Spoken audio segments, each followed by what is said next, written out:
Assalamualaikum warahmatullahi wabarakatuh. Perkenalkan, nama saya Chandra Pradana dengan NIM 070 1128 2429 dari kelas Binderalaya. Saya di sini akan membahaskan bab 4 tentang buku hukum pajak. Surat ketetapan pajak dan surat tagihan pajak. Penetapan dan ketetapan pajak dalam pemenuhan kewajiban perpajakan Indonesia menganut prinsip self-assessment system, yang berarti bahwa wajib pajak diberikan kewenangan untuk menghitung, memperhitungkan, membayar sendiri, dan melaporkan pajak yang terutang sesuai ketentuan peraturan perundang-undangan perpajakan yang berlaku, sehingga penentuan besarnya pajak yang berutang dipercayakan kepada wajib pajak sendiri melalui surat pemberitahuan yang disampaikannya. Penerbitan surat ketetapan pajak hanya terbatas pada wajib pajak tertentu yang disebabkan oleh ketidakbenaran dalam pengisian SPT atau karena ditemukannya data fiskal yang tidak dilaporkan oleh wajib pajak. Fungsi surat ketetapan pajak yang pertama adalah sebagai sarana untuk melakukan koreksi jumlah pajak yang terhitung menurut SPT. Wajib pajak yang nyata-nyatanya atau berdasarkan hasil pemeriksaan tidak memenuhi kewajiban formal dan atau kewajiban material dalam memenuhi ketentuan perpajakan. Yang kedua, sebagai sarana untuk mengenakan sanksi administrasi perpajakan. Yang ketiga, sarana untuk mengembalikan kelebihan pajak dalam hal yang lebih bayar. Yang terakhir, sarana untuk memberitahukan jumlah pajak yang terutang.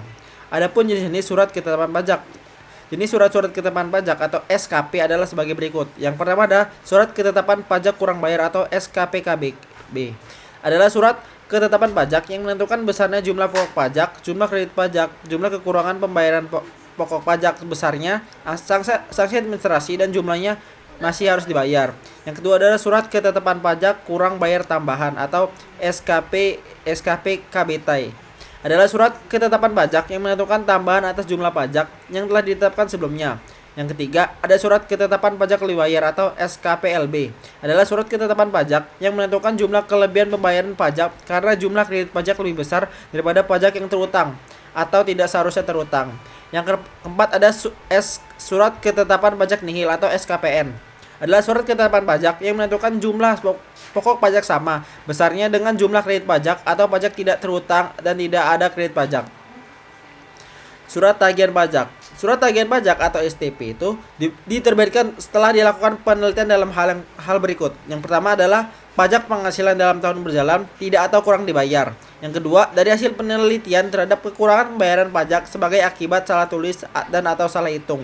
Yang ketiga, ada wajib pajak dikenakan sanksi administrasi, denda atau bunga. Yang keempat, pengusaha yang telah dikukuhkan sebagai pengusaha kena pajak tapi tidak membuat faktur pajak. Jumlah kekurangan pajak yang terutang dalam surat tagihan pajak sebagaimana dimaksud pada ayat 1 huruf A dan huruf B ditambah dengan sanksi administrasi berupa bunga sebesar tarif bunga per bulan yang ditetapkan oleh Menteri Keuangan dihitung sejak saat terutangnya pajak atau berakhirnya masa pajak, bagian tahun pajak atau tahun pajak sampai dengan diterbitkannya surat tagihan pajak dan dikenakan paling lama 24 bulan serta bagian dari bulan dihitung penuh 1 bulan.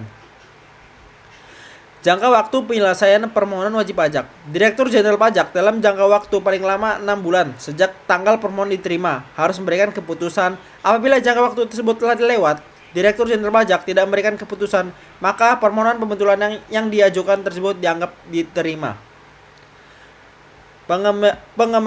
Pengembalian kelebihan pembayaran pajak. Pengembalian kelebihan pembayaran pajak atau restitusi terjadi apabila jumlah kredit pajak atau jumlah pajak yang dibayar lebih besar daripada jumlah pajak yang terutang atau telah dilakukan pembayaran pajak yang tidak seharusnya terutang. Yaitu ada namanya pengembalian pendahuluan. Yang pertama, wajib pajak patuh dapat mengajukan restitusi dan Direktur Jenderal Pajak dapat menerbitkan surat keputusan pengembalian pendahuluan kelebihan pajak.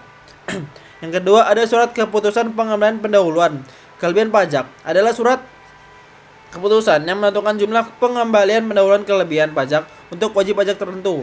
Yang ketiga, ada wajib pajak patuh. Adalah wajib pajak yang telah ditetapkan oleh Direktur Jenderal Pajak sebagai WP kriteria tertentu dengan syarat-syarat tertentu.